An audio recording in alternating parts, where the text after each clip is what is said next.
Well, hi there, movie lovers. My name is John Pedersen, and I will be your host today on today's episode of Culture for Meatbags. Today, we will discuss the storyline of a true cinema classic, Destroy All Monsters.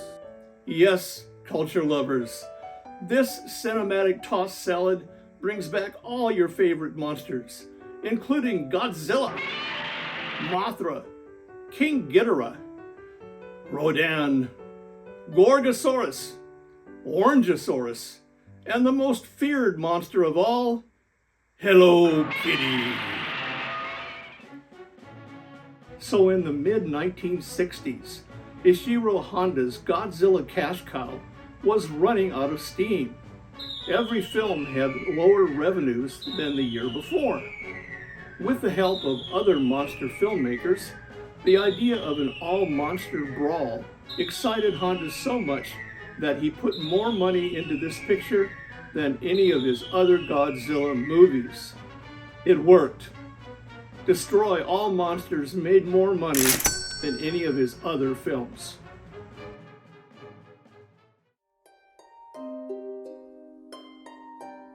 Story time with John. Destroy All Monsters was written by Takeshi Kimura, directed by Ishiro Honda, produced by Tomoyuki Tanaka, and filmed at Toho Studios in Japan.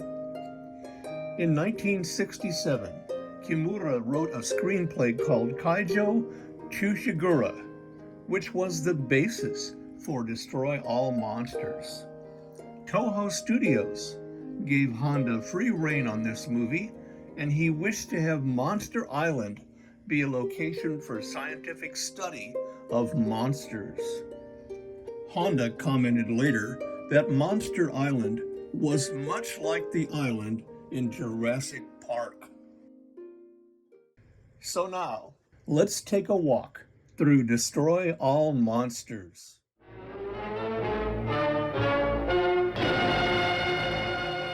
Our story begins in the Asagawa Island chain, where all of the world's monsters have been contained on Monster Island.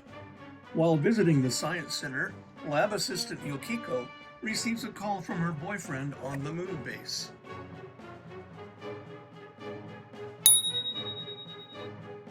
During some harmless flirting, the signal from the moon base is lost.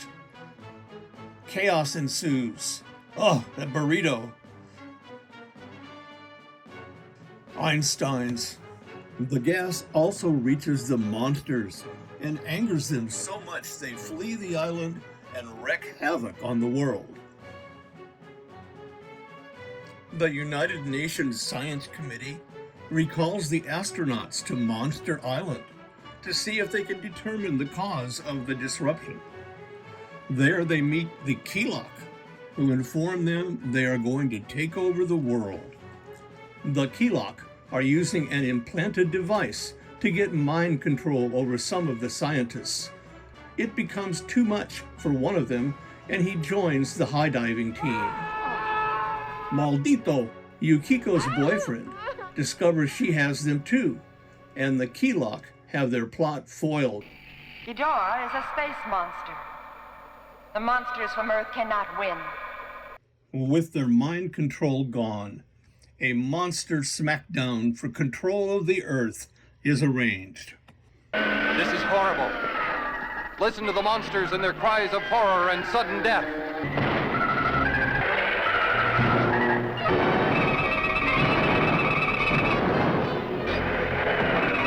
The Kilok go down, and with Ghidorah defeated, the world is safe, and all returns to normal on Monster Island.